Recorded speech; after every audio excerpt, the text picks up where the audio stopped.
Hi guys, welcome to the channel. It is Ndagire. Thanks for clicking on the video.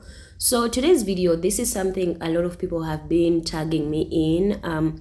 It's from an Indian man who I've been also I follow him on TikTok because he's always talking about black issues, because I always talk about it's not just about us black people talking about issues or talking about our situations. It's good that other people from other cultures, races, or whatever you want to call it, are able to come out and also say some of their experiences or what they see within the community or in the world towards us as a people, and them calling out those kind of situations. So this man came on the internet being an Indian living in the UK, and was, to me, it was, he was giving a compliment to black women, which of course some or most women didn't take as positive.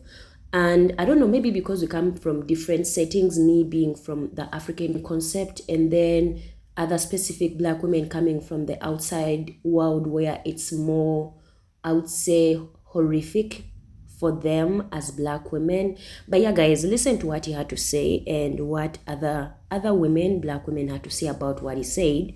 Come back and let's say a few things about it. I want to say something about black women, and this was my mother, and I God is my witness right now. May the Lord strike me down if I'm lying. My mother told me and my siblings when we were young kids, before I remember it was when my older brother started secondary school. It was a big deal, my older brother going off to the big boy school, and my mum sat us down. She said, if you're ever in trouble out there in the real world, look for a black woman. My mum said this. My mum was raised in this country from the age of 6, the UK. She said, look for a black woman. She said, anywhere in the world, a black woman will help you. She was never wrong. But it's incredible that my mother said that. And I don't know what my mum went through. But I remember seeing photos of my mum in school when she was in high school and stuff. And she had loads of black friends and stuff, and they were all black women. So she obviously felt some protection. And growing up for me, I noticed in my school, it was a very predominantly white school. The black teachers looked out for me. I had a black Jamaican teacher called Mrs. Forrester. She looked out for me. But even outside of school, when I started growing out my hair, it was a black woman that taught me how to look after my curls, what products to use.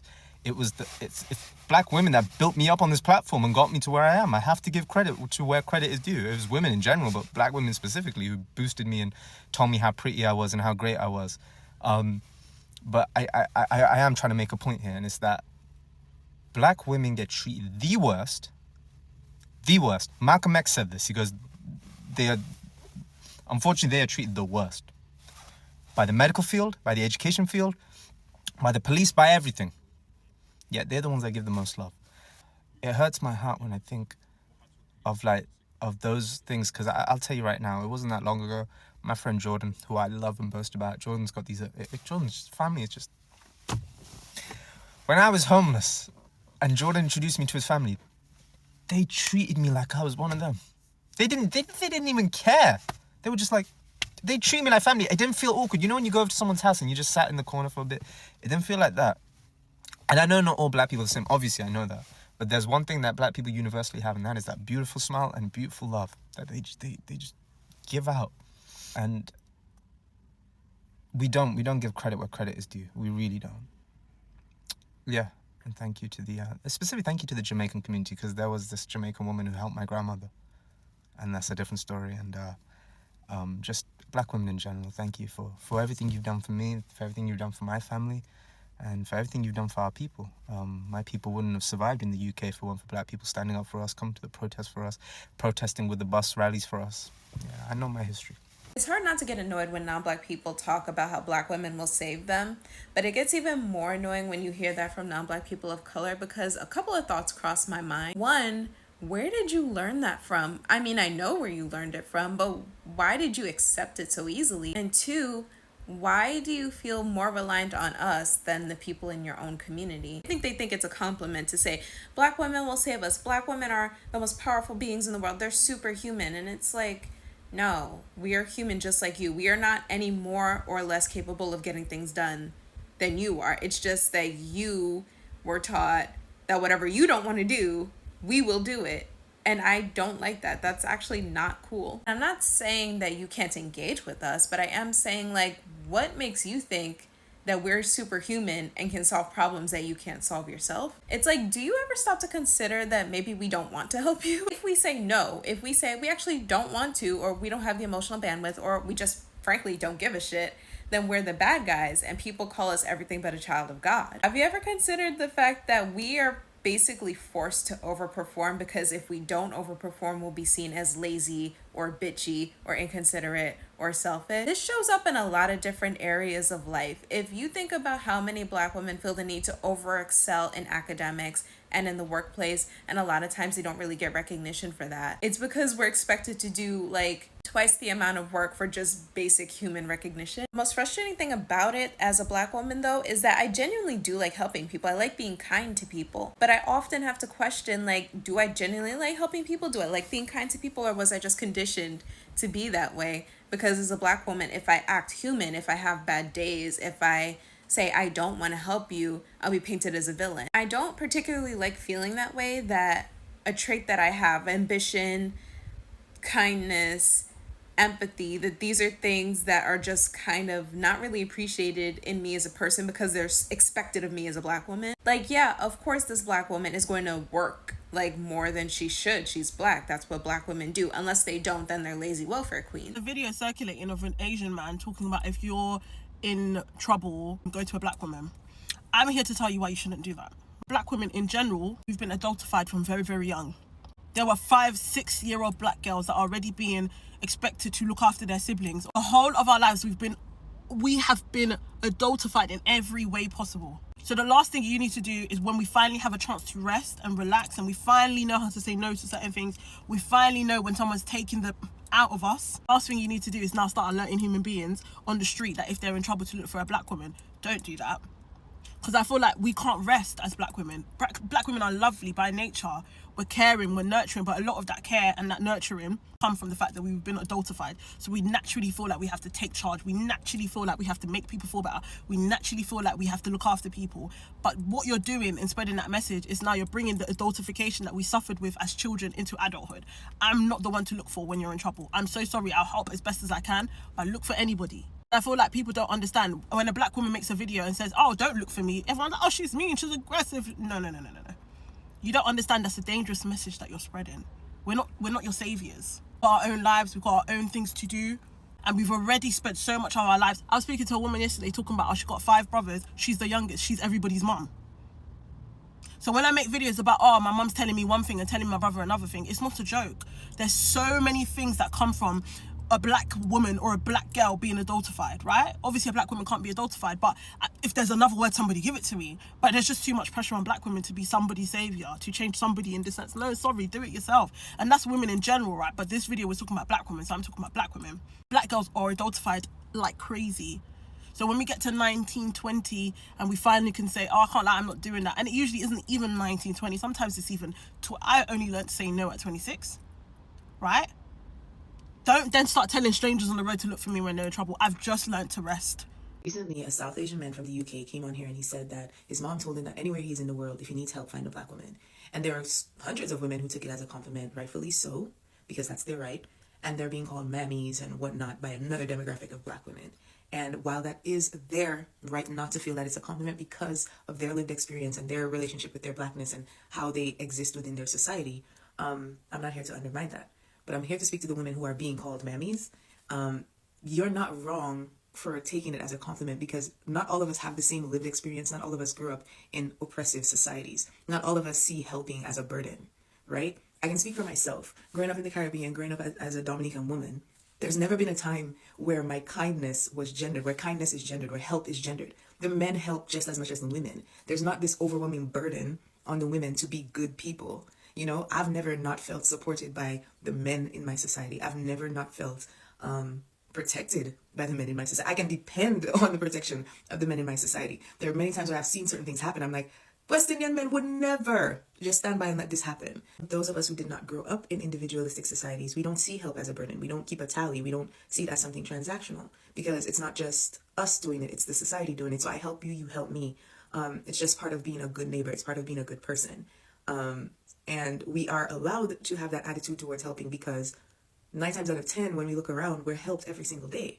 You know, like I grew up in a community where if you don't have food today, You can tell your neighbor and they'll give you food until your paycheck comes. Or if you can't get to work because you're low on cash, you can talk to the bus driver and be like, okay, at the end of the month, I'll pay you back, and they'll drop you to work every week. Or you can go to somebody and be like, hey, I'm low on cash. Can I catch a ride with you this week? And they'll bring you to work every day. Like, we're not deprived of support.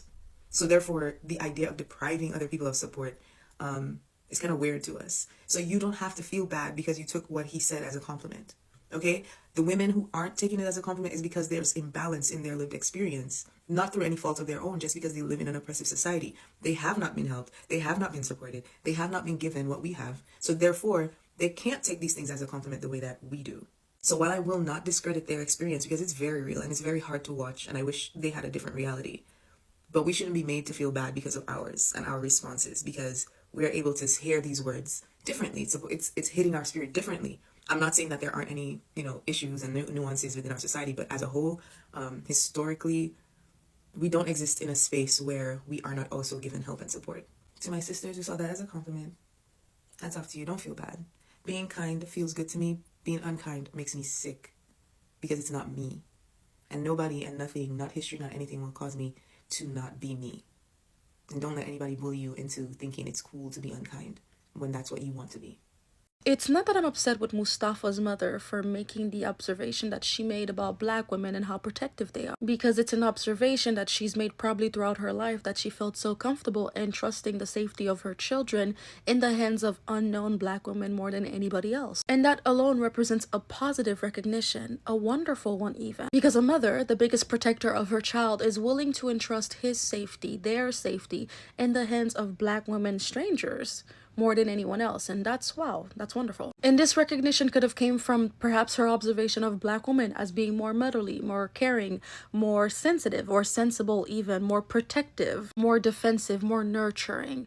All traits that we could actually attach to a mom. And I'm not going to take this to the racial stereotypes of black women being mammies and none of that stuff. What I am going to say is, when you think about a mom or your mother, it is most likely you're thinking about how she has been to you. When you see mothers in cartoon or in media and how they're taking care of their loved ones, especially their children, you think about how good of moms they are, how kind and nurturing and how protective and defensive they are. And there's a sense of gratitude that come with having this kind of resource, this mother, a resource that we can take and take and take from, but we never really sit down to think about who's giving her. If mom is always there to take care of me, who takes care of mom when she's sick? If mom is always giving to me, who gives her when she needs? And it brings me to those trending videos of Mexican mothers reunited with their own mothers after 20, 30 years of not seeing each other, and how these 40, 50-year-old women would turn back into 10-year-olds. They would come and crawl in their mother's arms because it is their mothers that could take them back to that state of youthfulness, a nurturing state full of security, unlike what anybody else could give them. And now let's take it back to Mustafa. His mother's observation is not an unpopular one, as it is said by many people. Many people from all ethnic and racial backgrounds believe in that a black woman is the most likely to be honest and kind and nurturing to your kids. That a black woman is also a fortitude with a security blanket, and she's willing to defend you because she knows what it's like to not be defended, especially when you need help. But even with all of this understanding, we can understand that society has never recognized these things to be true about black women, because society's treatment of black women is quite different from who we believe they are with that understanding. If black women are the kindest, nicest people, why are we not nice to them? If black women are considered caretakers, why don't we take care of them? If black women are securities and defenders, why don't we defend them? For centuries, we've allowed the worst kind of media and understanding about black women to exist and prevail above all else in social media and all sorts of other media, actually. In many of these cultures, bringing a black woman home is actually a big issue. While seemingly talking about black women having a heart of gold and being nurturing and wonderful and nice and caretaking,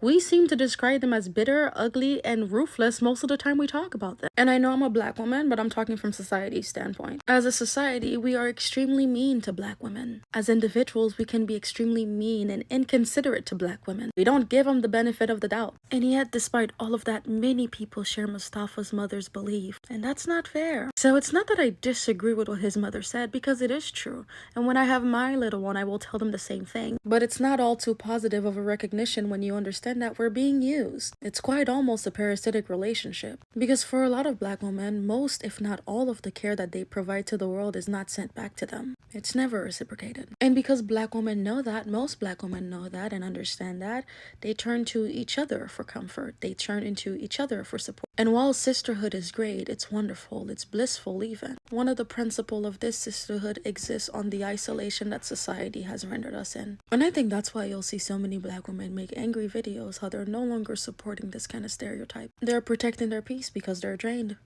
Guys, as you've seen in the video, that is what went down. I personally, I don't want to take down people's experiences or people's pain and the women that came out and said all they had to say. I can try to understand where they come from, but you know, as a person that comes from the African setting where it's a community in like how we live, there are some instances when I was a child, and if I saw some kind of situation where I would be in trouble, I would literally run to anyone. Like I would just go and knock on someone's house, and I didn't care if they were men or women. It was just like, I know they would save me. I know they would help me. I know they would understand. If I was on the road and maybe I feel like there was someone following me, maybe a man following me, if there was someone in front of me, whether a man or woman, I would run to them and probably tell them that I'm scared, and they would literally help out, you know. So it's a community, it's a society where I grew up from, that it's not about go to a black woman or go to a specific gender. It was more of it's a community, and if you are in trouble, someone is going to help you. But still, yeah, understanding the perspective of how black women are treated in the Western countries to how I've understood it or how I try to get it, they are not given this security. They are not given this kind of peace where they feel like they are loved and treasured and wanted. And it's just a sad kind of a situation. So it is valid what they say. And the sister that talked about like firstborns taking care of their siblings, that is something we have also in the African setting. But it really doesn't go down to the portal of not really wanting to help. I think helping is just human.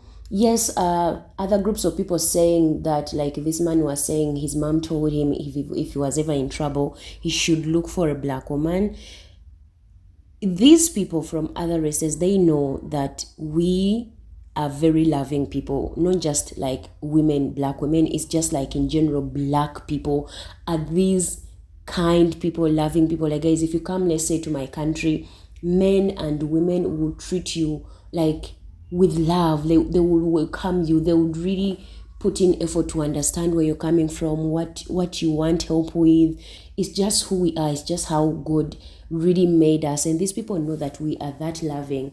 So it is a good compliment, I must say, that of course these other groups of people see us as kind, even though they don't reciprocate that kind of energy back to us. I mean, I don't have any right to discredit anyone, but still, if I see a child, whether Indian child, even though I talk about all these things like, oh, these white people or Indians or whatever, Chinese, guys, I'm not going to see a child in trouble, whether they are white, Chinese, Indian, or any other race that is not black, in trouble and look at them and not help. Like, it's just human to help. And yes, it is a stereotype that we are seen as saviors to other people, even though they don't want to save us. But I think it's just human for us to help where it's necessary. Yes, in the Western countries, women are really not given that privilege, black women. I looked at some of the articles where, you know, black women are not safe in healthy sectors. Of course, they have to work hard in these foreign lands. They have to do a lot. I mean, even looking into history, you get to see that black women have always been working. Like, if you see in the homes, it's always black women cleaning the homes of these other groups of people. We are the ones cooking for these other groups of people. We are the ones that raised other groups of people's children. I mean, there are some also pictures that I saw where black women were also breastfeeding kids for these other groups of people, specifically the white people in history. Like, I saw those kind of articles and videos and history, documentaries. So it's like a good compliment, even though it's kind of a negative one in a way. And yes, black women in the Western countries have every right to come out and speak about how they don't want to do this anymore, how they don't want to help anymore, how they feel programmed that they should give help. But also it's leaving, or it leaves a question like, why would, you know, an Indian woman who, I mean, I've talked about videos where they don't allow their sons to marry black people, or let's say black women. Why would she even entrust her kids with a black woman? Like, it's just kind of weird in a way. These people don't want us, like, in their families, like, to be related to them in a way, but when it comes, like, to their safety, then we are the first option. Like, guys, that's kind of like funny and crazy at the same time. It just doesn't sit right with me. You look into the media where if a black woman, of course, comes out and says no, or says something that they don't want to do, or, you know, airs out their opinions, they are stereotyped to be aggressive, angry, and not appreciative, which is sad. Like, why not trust your children with your fellow Indian people? Like, you guys have a community. These people always show that they are together, they like to work together. I mean, even when they come into, let's say, our countries in Africa to set up like jobs or companies or factories or whatever businesses, they always pick themselves first. So why is it that when it comes to the security of your children, then you want to pick a black person, like you want to pick a black woman? Like, make it make sense. Like, it just doesn't make really a good sense to it. But overall, I think it's good to be kind, and I wasn't offended by what this man said, really. And why he came out to say what he said is because of the situation that happened with some white guy called Shoes or something Shoes, who hosted 2 black men on his show and started making fun of black women. And these black men didn't really say anything back to fight for or to really defend black women. This white man was saying the interracial relationships where white men go with black women, the reason why they cut off their hair is because of, like, protection response, in a way that they cut off their hair and change themselves for protection.